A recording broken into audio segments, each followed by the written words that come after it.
அல்லாஹ் உன்னை ஏன் சோதிக்கிறான்? பாப்பட் நான் மட்டும் ஏன் இவ்வளவு சோதிக்கப்படுகிறேன்? இந்த தலைப்பை பற்றி முழுமையாக தெரிந்து கொள்ள இந்த வீடியோவை முழுமையாக பாருங்கள். அஸ்ஸலாமு அலைக்கும் வரஹ்மத்துல்லாஹி வபரகாத்துஹு. ஒரு நிமிஷம் எல்லாத்தையும் மறந்துட்டு இந்த வீடியோவை பார்க்கிற நீங்க மட்டும் கொஞ்சம் அமைதியா உட்காருங்க. அவசரப்பட வேண்டாம். இந்த வார்த்தைகளை ஒரு சாதாரண பேச்சா கேட்காதீங்க.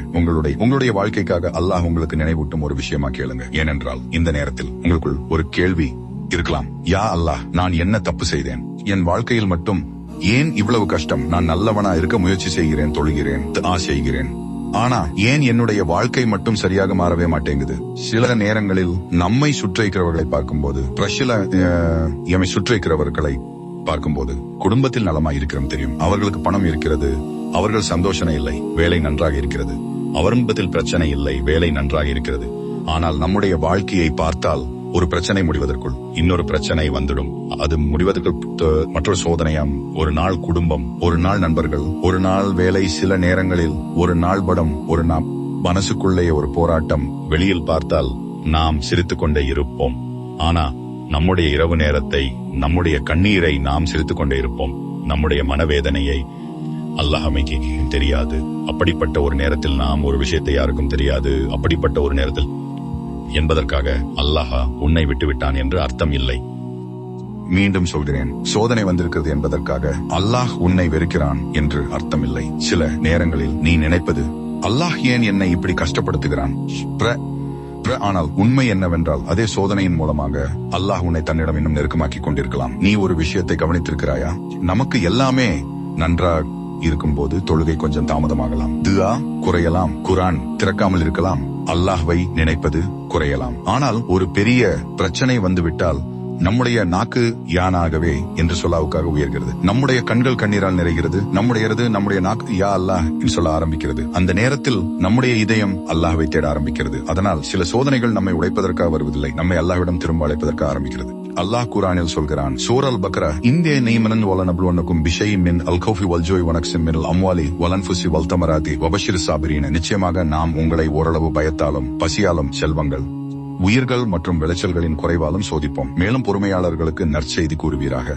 கவனிச்சு பாருங்க, அல்லாஹ் இங்கே நாம் உங்களை சோதிக்கலாம் என்று மட்டும் சொல்கிறான். அதாவது நிச்சயமாக நாம் உங்களை சோதிப்போம் என்று சொல்கிறான். அதாவது இந்த உலகத்தில் சோதனை வருவது விசித்திரமான விஷயம் கிடையாது.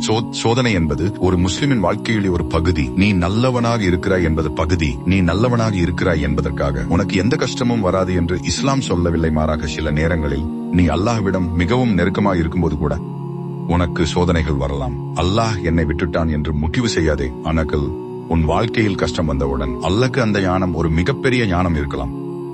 நமக்கு அந்த ஞானம் உடனே நமக்கு தெரியாது. அல்லாஹ் சொல்கிறான், சூரல் பக்ரா, இன்றைய நினைவு நண்டுவாசான் தக்ரவஷையன் வஹு ஹைருல்லக்கும் வாசான் துஹிப்வாஷையன் வஹு ஷர்ருல்லக்கும் வல்லாயாலம் வன்டும்லா தலமுன். நீங்கள் ஒரு பொருளை வெறுக்கலாம், ஆனால் அது உங்களுக்கு நன்மையாக இருக்கலாம். மேலும் நீங்கள் ஒரு பொருளை விரும்பலாம், ஆனால் அது உங்களுக்கு தீமையாக இருக்கலாம்.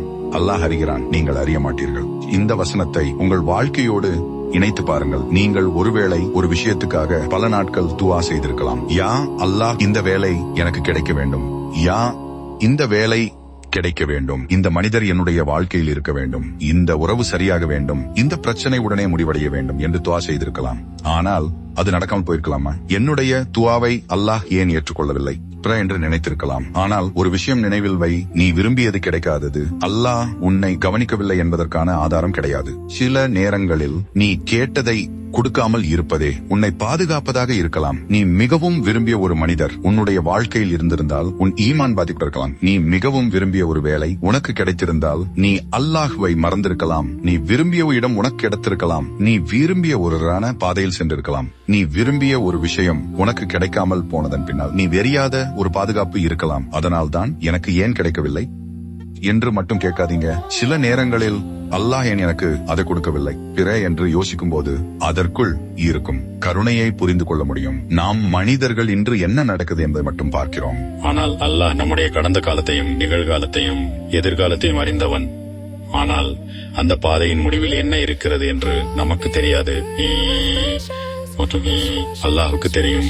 அதனால ஒரு முஸ்லிமின் வாழ்க்கையில் தவக்கல் மிகவும் முக்கியம். தவக்கல் என்றால் எதுவாக நடந்தாலும் நான் ஒன்றும் செய்யாமல் இருப்பேன் இல்லை, முயற்சி செய், ஆசை, சரியான வழியில் உழை, பிறகு முடிவை அல்லாஹ்விடம் விட்டுவிடு. ஏனென்றால் நம்மால் முயற்சி செய்ய முடியும், ஆனால் முடிவை கட்டுப்படுத்த முடியாது. நம்மால் கதவை தட்ட முடியும், ஆனால் அது எப்போது வர வேண்டும் என்பது அல்லாஹ் விதைக்க முடியும்.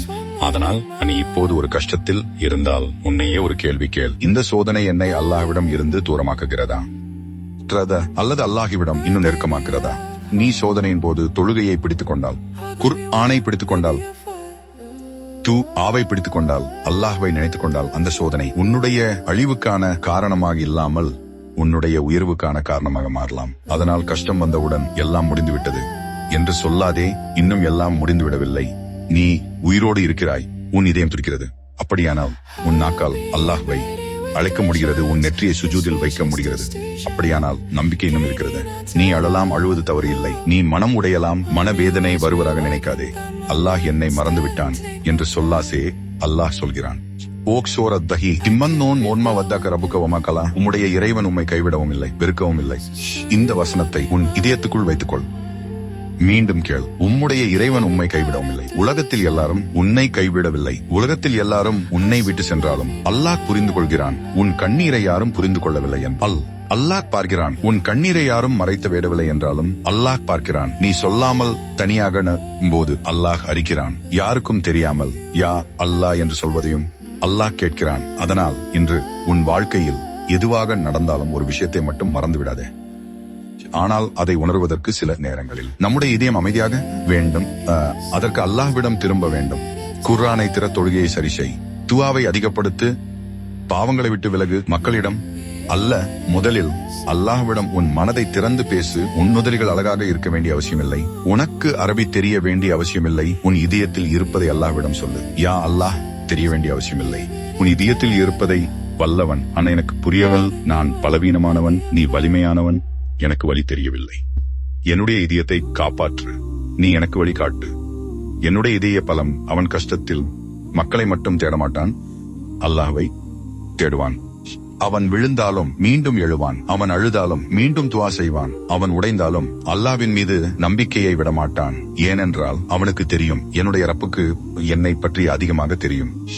இன்று இந்த வீடியோவை பார்க்கிற உங்களில் யாரோ ஒருவர் ஒரு பெரிய சோதனையில் இருக்கலாம். யாருக்கும் சொல்ல முடியாத ஒரு பிரச்சனையில் இருக்கலாம். உங்கள் குடும்பத்தில் ஏதாவது பிரச்சனை இருக்கலாம். ஒரு உறவு உடைந்திருக்கலாம். ஒரு கனவு தோல்வி அடைந்திருக்கலாம். வேலை கிடைக்காமல் இருக்கலாம்.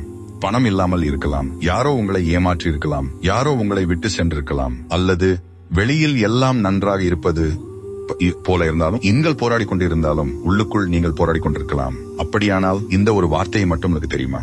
அல்ல.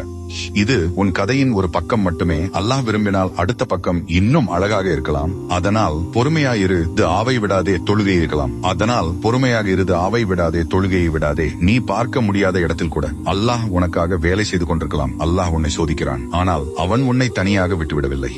இது நினைவில் இருக்கட்டும். இன்னும் ஒரு மிக முக்கியமான விஷயம் இருக்கிறது. சோதனை வந்தபோது பொறுமையாக இருந்தால் அந்த பொறுமைக்கு அல்லாஹ் என்ன கொடுக்கிறான்? நம்முடைய வாழ்க்கையில் வரும் கஷ்டங்கள் எப்படி நம்முடைய பாவங்களை அளிக்கக்கூடும் என்பதையும் அடுத்த பாட்டில் மெதுவாக பார்ப்போம். அதுவரை உங்கள் இதயத்தில் இந்த வசனத்தை வைத்துக் கொள்ளுங்கள். ஃபைன்மால் உஸ்ரி யுஸ்ரா, நிச்சயமாக கஷ்டத்துடன் இலகுவும் இருக்கிறது. அஷர் தொம்மடி நாள மயன்ஸ். இந்த வீடியோ உங்களுக்கு பயனுள்ளதாக இருந்திருந்தால் மறக்காமல் ஒரு லைக் போடுங்கள். இதே போன்ற பயனுள்ள வீடியோக்கள் நம்ம சேனல் தினமும் பதிவேற்றம் செய்யப்படுகின்றன. அதனால் நம்ம சேனல் சப்ஸ்கிரைப் செய்து பெல் ஐகான் கிளிக் பண்ணி வைத்துக் கொள்ளுங்கள். மீண்டும் ஒரு பயனுள்ள வீடியோவில் சந்திப்போம்.